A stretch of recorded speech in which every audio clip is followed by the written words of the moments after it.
Philippians chapter 4, verse 5. Let your moderation be known unto all men. The Lord is at hand. Be careful for nothing, but in everything, by prayer and supplication with thanksgiving, let your requests be made known unto God. And the peace of God, which passeth all understanding, shall keep your hearts and mind through Jesus Christ. So sa ganitong pagkakataon, siguro, itong ilagay natin sa puso natin. Salit na mag-worry tayo, manalangin tayo. At sa panalangin may mangyayari, may magagawa. At huwag natin kalimutan, mas magaling ang Diyos, mas mabuti ang Diyos. Kaya, sa ngayon ay awitan natin ang Diyos natin ang mga papuling namin. Awitin natin itong Bell to Jesus. Kung tayo nag-worry, kung tayo ay mayroong naabang-abang na maaaring sabihin, baka kami nangyari sa amin. Isa lang ang sinasabi ng ating mundo ngayon. Wala silang magagawa, pero ang Diyos natin may magagawa. So it would be Bell to Jesus.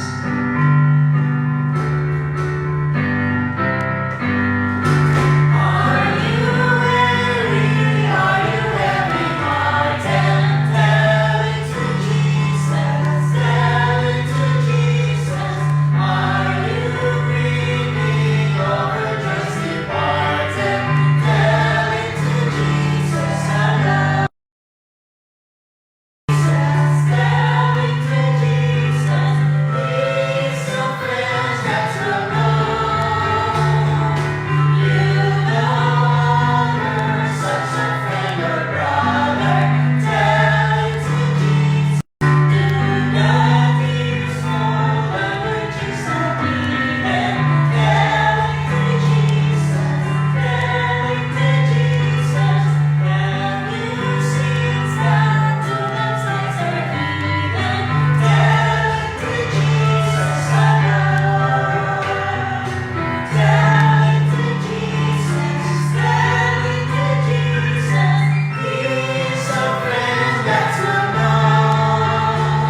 all pray po.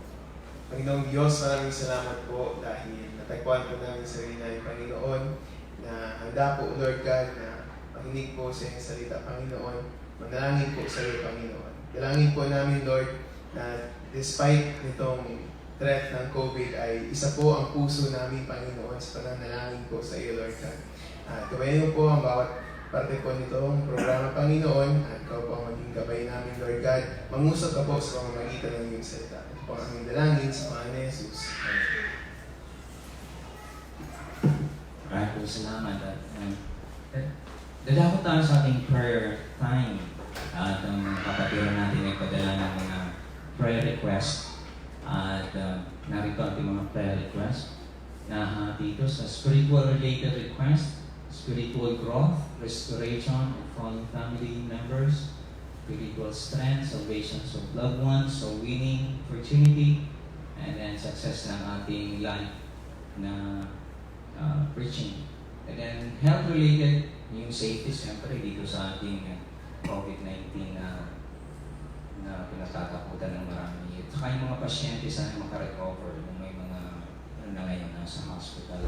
At sana totally ma-eradicate na siya. Physical healing, strong immune system ng mga kapatiran, recovery from cold, flu, cough.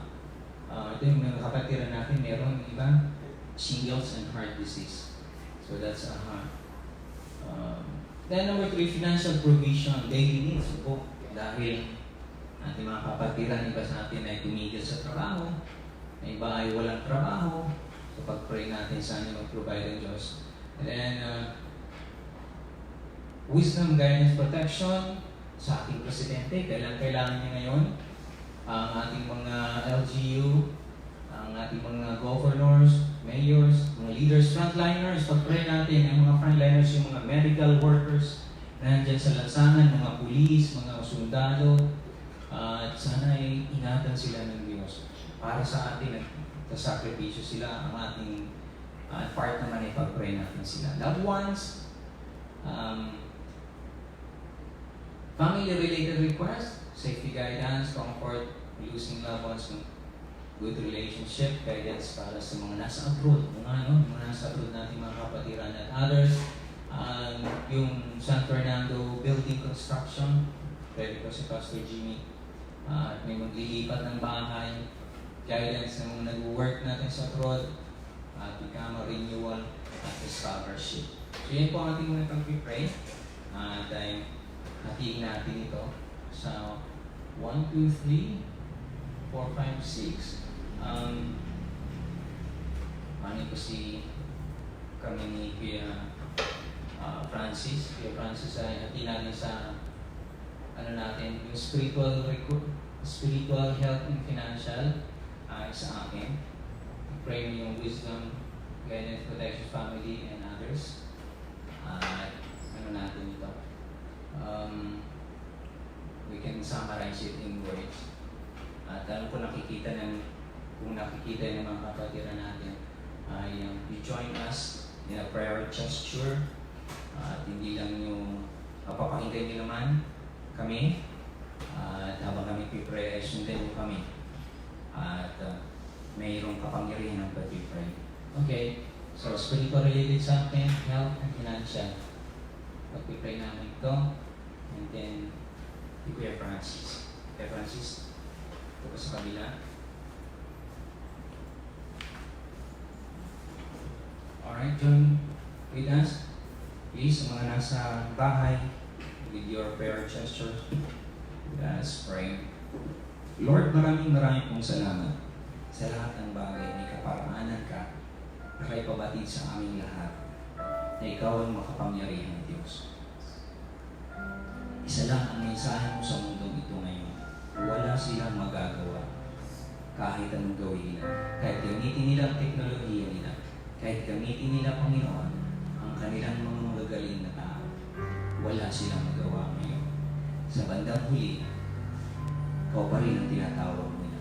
At diyan kami nagpapasalamat, Panginoon. Dahil kami mga anak mo, ay meron kaming access para sabihin sa iyo, para sabihin sa kanila na meron kaming Diyos naman na nagbibigay ng good protect sa amin. Ngayong gabi, Panginoon, dalangin ko ang spiritual needs ng mga anak. Kailangan po namin ng lakas. Kailangan namin ng pananampalataya. Tulungan niyo po ang aming mga kapatid na may mga pangailangan spiritual. Tulungan niyo kami na sana, Panginoon, yung mga nananalangin ng kanilang mga pamilya ay mas stable. Lalo na sa pagkakataong ito, Diyos ko, malambot ang puso nila, nakikita nila ang kailangan. Sana pa yung pangaralan namin. Tulungan niyo po. Ang aming mga help, Panginoon,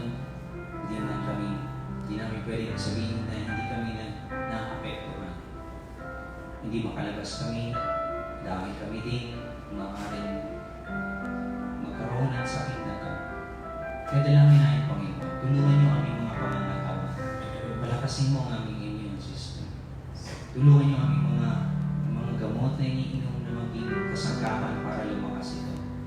Tulungan niyo ang aming mga kapatiran na mayroon ng sakit ngayon ng iba na maaaring maging sanhipan at kahihina. May mga ubo, may mga sipon, may single, mayroong chicken pox, mga batang Panginoon ngayon na mayroon pang ibang karamdaman. Sana Panginoon lahat ng ito, pagalingin ka sa ganun huwag nang maapektuhan pa, Panginoon. Mga kapatiran namin, Panginoon, ng mga senior, mga mahihinang katawan, sana Panginoon, tulungan niyo sa recovery. Sana Panginoon, lumaypas ang mga araw na ito na wala akong sakit na mararanasan ng aming mga kapatiran. Tulungan niyo, Panginoon, ang aming mga kapatiran na nangangailangan ng financial na yung Panginoon. Alam niyo naman po, tinigil mo na po ang mga nanabuhay. Tinigil mo na po ang mga trabaho. Yung mga kumakain, Panginoon, na kinikita nila isang araw, kakainin pagkagabi, at maghahanap bukas. Hindi na po mangyari yun. Sana, Panginoon, mag-provide ka ng needs.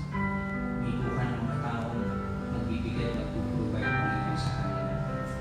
Tulungan niyo ang aming mga kapatiran, Panginoon, na umaasa sa kanilang company. Sana, Panginoon, ay patuloy pa rin ang mga trabaho katapos ng quarantine na to. Tulungan niyo, Panginoon. Sana meron silang mga pagkain. Sana meron silang mga pera mga gamit ng saluhan, emergency man, yung mga puno. Naniniwala kami, Panginoon, na hindi mo hahayaan ito na walang provision para sa amin. Naniniwala kami na hindi mo kami pababayaan. Kaya nagpapasalamat po kami sa iyo. Salamat po. Yan po aking dalangin sa iyo na may pagpupuri sa pangalan ng Panginoon Jesus. Panginoon, sa pagpapatuloy po ng aming panalangin, we pray, Lord, for wisdom and guidance sa mga leaders po ng bansang ito, Panginoon. Nag-decide po ng mga aksyon na kailangan po namin i-take, Panginoon, para po in response dito sa threat na ito, Lord God. Nawa po, Panginoon, bigyan mo rin po ng wisdom ang bawat mamamayan, Panginoon, na sumunod po sa mga leaders po natin na ito, Panginoon. Lord God, nawa po ay maging pong matalino ang bawat isa at sundin po ito, Panginoon, upang hindi na po tumagal itong virus po na ito sa atin. Dalangin din po namin, Panginoon, yung mga frontliners, mga health workers, doctor, and nurses, Panginoon, na nagko-combat po nito in the front lines. We pray, Lord God, na ikaw po ang maging gawin nila, Panginoon. Keep them safe, Lord, sa mga threat ng virus na ito, Panginoon. Nawa po ay makontain at hindi po sila makawakan, Lord God. Protektahan mo po sila. Protektahan mo rin po, Panginoon, yung mga kapamilya po namin, Lord, na nasa ibang lugar, Lord God. Dalangin po namin na ikaw po ang magprotekta sa kanila, Panginoon, despite na malayo po sa pamilya, Lord God, ay i-comfort mo po sila spiritually and physically din po, Lord, para po hindi sila magkaroon ng sakit na ito, Panginoon. Dalangin din po namin, Lord God, ang iba pa pong prayer request namin, Lord, tulad nung pong pag-build ng church, Lord God, ang bahay-sambahan, Lord, sa San Felipe, Lord. Ikaw na po ang bahala sa paggaway po nito. Ikaw po mag-provide ng pangangailangan ng wisdom po sa pag-collect ng kailangan po dito, Panginoon, sa pag-build po nito upang maging matatag, Panginoon. Yung mga students po na nangarap, Panginoon, na magkaroon ng scholarship, ay ikaw po ang maging gabay po nila sa exam, and pati na rin po sa result ay matanggap po ng bawat isa, Panginoon, Lord God. Marami po kaming dalangin, Panginoon, hindi po kaya sa panahon na ito, na inilalapit po namin sa iyo, Panginoon, mga unspoken prayer requests sa ito, Panginoon. Alam po namin, Lord God, na ikaw po ay mayroong sagot sa bawat isa sa ito. At alam po namin na lahat po ng ito ay pinag-iisipan muna, Panginoon. So aasa po kami, Lord, sa iyong kapangyarihan, sa iyong wisdom, Panginoon. Sa aming mga dalangin na ito ay inilalapit po namin sa iyo, Panginoon. Ito po ang aming dalangin sa Panginoon na Jesus. Amen. Maraming salamat sa inyo lahat. Maraming salamat sa pagkakikita sa inyo. At bago natin mapahin ang mensahe ngayon, awit tayo kay JP. Huwag niyo pong kalilimutan yung mga nasa ang church ay hindi building. Hindi ito. Tayong mga tao, tayong mga mananampalataya. Kung nasan man kayo, sa kaisanan kayo, ay we still work as a church. Down at the cross, willing natin ito. Yung pagkalakas ng loob ito namatay siya para sa atin. So hindi niya tayo hinayaan mangyari masama sa atin. So sing with me, let's praise the God.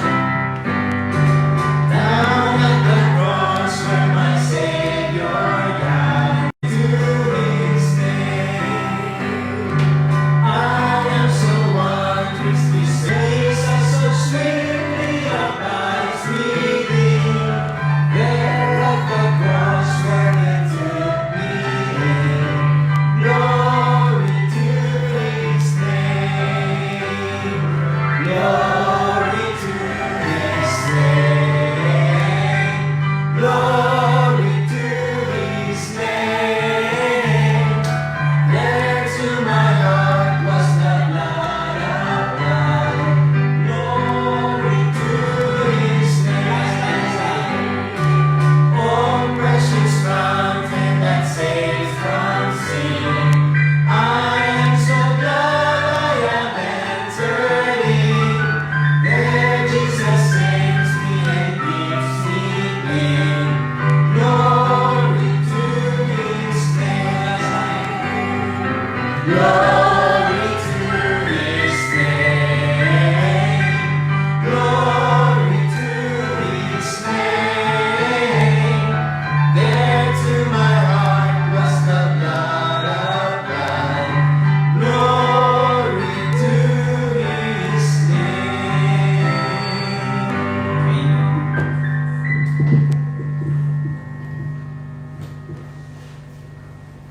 Magandang hapon po sa lahat ng ating mga kapatiran na naririyan, nanonood at nakikinig through this FB Live. Ano po? At ito po ang kauna-unahang live streaming service po natin dito sa ating church. At inaasahan po natin na kung hindi man po lahat ay ang ilang mga IBC Naga Brethren na mayroon pong access sa FB live streaming ay sana po naka-tune in sila ngayon. At ang ating congregation ngayon ay itong mga in-house Christian workers. Hindi po tayo nag-anyaya at hindi po natin inaasahan na dumating kayo at ang ilan hindi ko po minumukahi sapagkat iniiwasan po natin magkaroon ng crowd, kaya minabuti nating gawin itong live streaming preaching service. Pansamantala lamang po ito. At pagkatapos po natin malagpasan sa biyaya ng Diyos itong enhanced community quarantine na hanggang April 13 lamang, at inaasahan po natin yan sa habag ng ating Panginoon ay muli tayong magkakasama-sama na mananambahan dito sa ating church at tunay na nakakamiss, tunay na nakakapanabik ang talagang aktwal na pagsasama-sama natin during the actual service. So, hindi po tayo sanay sa ganito. Hindi sanay ang IBC Naga sa ganitong uri ng pakikinig ng salita ng Diyos. Sanay po tayo dun sa aktual na pakikinig, sa aktual na pangangaral ng mensahe ng Panginoon. Hayaan po ninyo, tiis-tiis lang muna po. Alam ng Diyos ang laman ng ating mga puso, saan man po kayo naroon. Ang mahalaga po ngayon ay pinagsusumikapan nating lahat na lumago sa ating pananampalataya sa pamamagitan ng pakikinig ng pangaral tungkol sa Panginoon. At ang sabi nga sa aklat ng Roma, chapter 10, verse 17, kaya ang pananampalataya ay bunga ng pakikinig at ang pakikinig naman ay bunga ng pangangaral tungkol kay Kristo. So sana po ngayon ay sa ating mensahe ngayong hapon ay maging handa po tayo. Ating babasahin ang isang passage of Scripture na siya nating pagkukunan ng mensahe tungkol sa ating Panginoong Hesus. At yan po ay matatagpuan sa John chapter 10, beginning, atin lamang po babasahin ang verse 14. John chapter 10. Ito pong John chapter 10 ay mayroon pong koneksyon doon sa pagkukumpara ng ating Panginoon sa Good Shepherd at saka sa False Shepherd. At dito po, kausap ng ating Panginoong Hesus ang mga religious leaders noong time na yon. Ang mga religious leaders ay mga pangunahing mga kritiko ng ating Panginoong Hesus. At mababasa niyo po dito sa chapter 10 na umiting ang kanilang inggit sapagkat nakita nila na pinagaling ni Jesus ang isang bulag at doon naghanap sila ng butas at mas pinahahalagahan ng mga kritiko ng ating Panginoon yung halaga ng araw na kung kailan pinagaling ng ating Panginoon yung isang bulag, araw ng Sabat noon. Kaya hinuhuli nila ang ating Panginoon at hinahanapan ng mali sapagkat mas mahalaga sa kanila ang araw ng Sabat kaysa sa pagmimilagro ng ating Panginoon. So hindi nila maintindihan. Kaya ganito po ang sabi sa talata, sinimula ng ating Panginoon na bigkasin ito sa verse 14, ako ang mabuting pastor at nakikilala ko ang sariling akin. At ang sariling akin ay nakikilala ako. Gaya ng pagkilala sa akin ng Ama at ng sa Ama ay pagkilala ko. At ibinibigay ko ang aking buhay dahil sa mga tupa.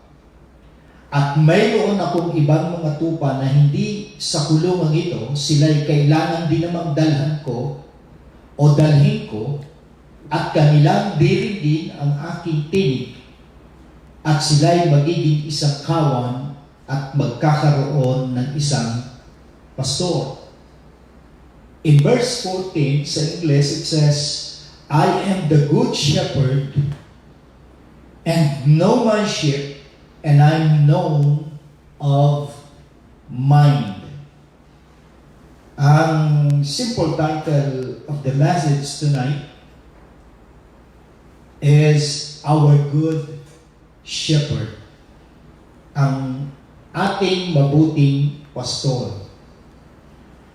Kung ikaw po ay tunay talaga na nakakilala na sa ating Panginoon bilang sarili mong tagapagligtas, ito po ang sinasabi niya sa verse 14, nakikilala po tayo ng ating Panginoong Diyos. At kilala din natin ang ating Panginoon bilang isang mabuting pastol.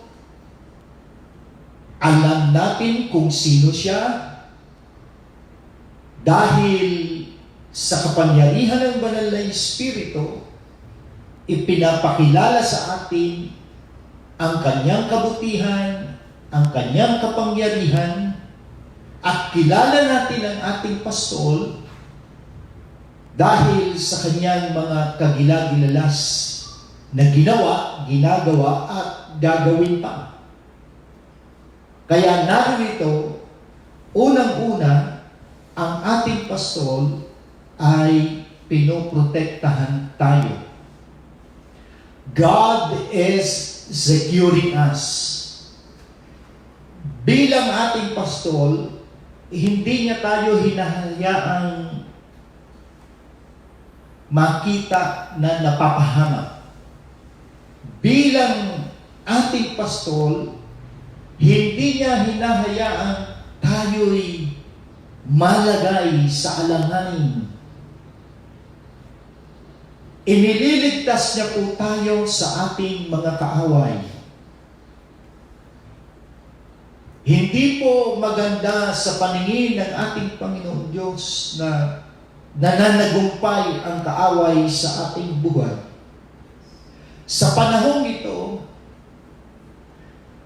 wika nga ng ating Presidente Duterte, sabi niya, ang COVID-19 ay isa nating silent enemy. Hindi natin nakikita, hindi natin alam kung nasaan, hindi natin magagapi ng basta-basta. Ang pinakasikretong paraan ayon sa Kanya ay yung pagtutulungan ng bawat isa sa atin. Subalit tayong mga mananampalataya, alam natin na ang sandata ay ang ating Panginoong Diyos. We may be prepared, we may be conscious about something that we can use to fight this coronavirus, pero ang sabi ng ating Panginoon, ini-encourage niya tayo na siya ang ating Diyos na siyang magpoprotekta sa atin. God is securing us. Nirotektahan po tayo nung panahong takot na takot tayong mamatay sapagkat hindi natin alam ang ating patutunguhan. Alam natin na doon sa krus ng Kalbaryo'y ginapi niya ang pinakamatinding kaaway ng tao, kaaway natin, walang iba itong kamatayan. Siya'y nailibing, subalit siya'y nabuhay na maguli. He conquered death for all of us. Kaya dapat po nating tandaan ito at wag natin kalimutan na hindi niya po tayo pababayaan. Itong panahon ito ay pansamantala lamang. Itong pagsubok na ito ay hindi magtatagal. Kung una'y pinoprotektahan tayo, pangalawa, sinusubok tayo ng Diyos. God is checking us. Ang Diyos ay hindi nanunukso sapagkat ang nanunukso ay ang kaaway. Ang layunin ng kaaway ay wasakin tayo. Ang Panginoong Diyos ay nagpapadala ng pagsubok na ang layunin ay patatagin ang ating pananampalataya. Kung inyong mapapansin sa inyong buhay, mas maigting at mas closer kayo sa ating Panginoon sa panahon ito. Mas lalo tayong nalalapit sa Kanya dahil sa pagsubok na ito. Mas nagiging malaman ang ating mga panalangin. Tunay na ang Diyos ay hindi lang nagpoprotekta. Diyos na bilang pastol, tinetest niya tayo. Tayo na Kanyang mga tupa, pinapasailalim ng pagsubok. Nagpapadala siya ng mga trials upang tayo po ay patatagin. At kapag hindi po natin napasahan ang pagsubok na ito, kapag hindi po natin nakayanan ang testing na ito, ang ginagawa ng ating Panginoon, pangatlo, dinidisiplina tayo ng Diyos. God is correcting us. Alam ko po sa inyong mga tahanan, kayo'y nag-amen. At para marinig ko ang inyong mga amen, ay mag-thumbs up kayo. Dinidisiplina tayo ng ating Diyos. At ang pagditayo upang sa ganoon ay mas mag-level up pa ang ating prayer life. Ang layunin ng chastisement ng ating Panginoon ay bigyan tayo ng dagdag na paglago sa ating pananampalataya. At ang pang-apat at panghuli, ang ating mabuting pastol, pinagmamalasakitan tayo. God is concerned to us. Ito pong tayo ay ma-quarantine, hindi po ito kamalasan. Itong tayo po ay hindi makalabas ng bahay. Hindi po ito bad luck. Alam po ninyo, ito ay isang paraan para makita natin ang Kanyang kabutihan. We saw His goodness and His mercy. Salamat sa Kanyang kabutihan, salamat sa Kanyang kahabagan sa ating lahat. Nilagay ng Diyos sa puso ng ating Pangulo na kailangan ng magkaroon ng enhanced community quarantine. At no need to tell it to you all this afternoon na sobra na nga ang bonding ng inyong pamilya, di ba? Nakakapagbasa ka ng Bible, nakakapanalangin ka. At habang ang Diyos ay kumikilos sa lansangan, habang ang Diyos ay kumikilos sa labas, tayo po ay Kanyang sinisecure. Tayo po ay Kanyang pinagmamalasakitan. Nung panahon na tayo'y alinlangan sa ating kaligtasan, yun lang, balikan natin ang panahon yaon. Ang Kanyang pagmamalasakit ay hindi matutumbasan ng sino man.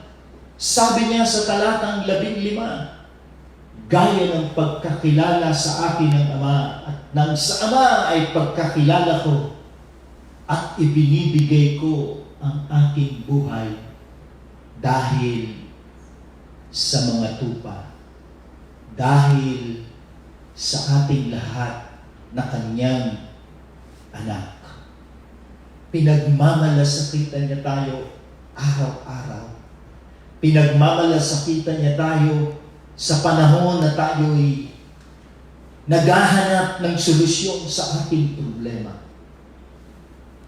Huwag nating kalilimutan, kung ang Diyos ay pinayagang magkaroon ng ganitong COVID-19, God is always in control.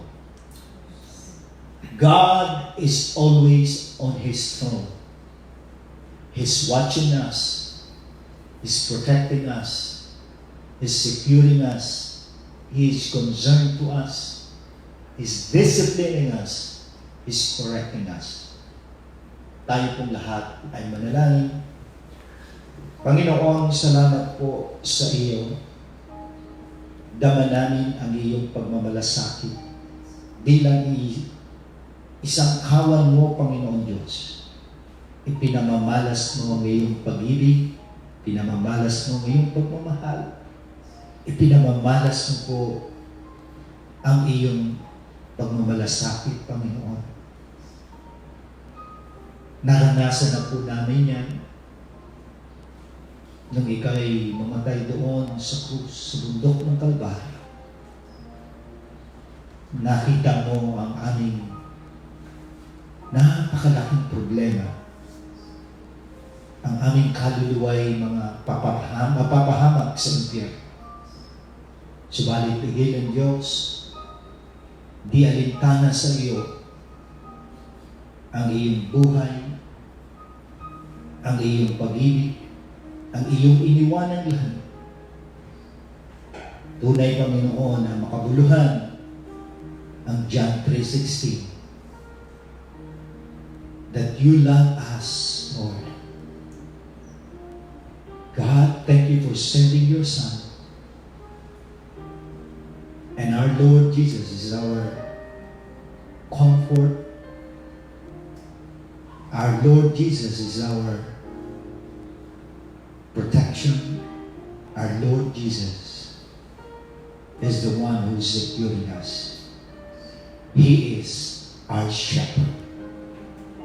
Thank you, God, for this wonderful opportunity na kami po na kahit hindi magkakasama-samang aktwal, nakakapakinig ang iyong mga anak.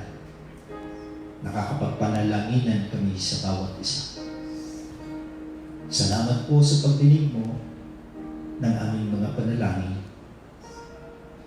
Masunod nawa, Panginoon, ang iyong dakilang kalooban sa lahat ng mga pagyayari at mangyayari pa sa aming bansa, sa buong mundo. This we all pray in Jesus' name. Amen. And amen. Magandang gabi po sa inyong lahat. Salamat po sa tumutok at nakinig at nag-tune in. At sa Sunday, ganito rin pong set up. At muli, aking pong pinaalalahanan ng bawat isa ang ating mga IBC brethren na ito po ay pansamantala lamang pagkatapos ng ating pinagdadaanan ito. Babalik po tayo sa ating sweet fellowship. Muli tayong magkakamayan, muli tayong makakapagkwentuhan ng harapan. Mangyayari yan dahil sa biyaya at habag ng ating Panginoon. Amen ba kayo diyan? Salamat po. Magandang hapon o gabi sa inyong lahat.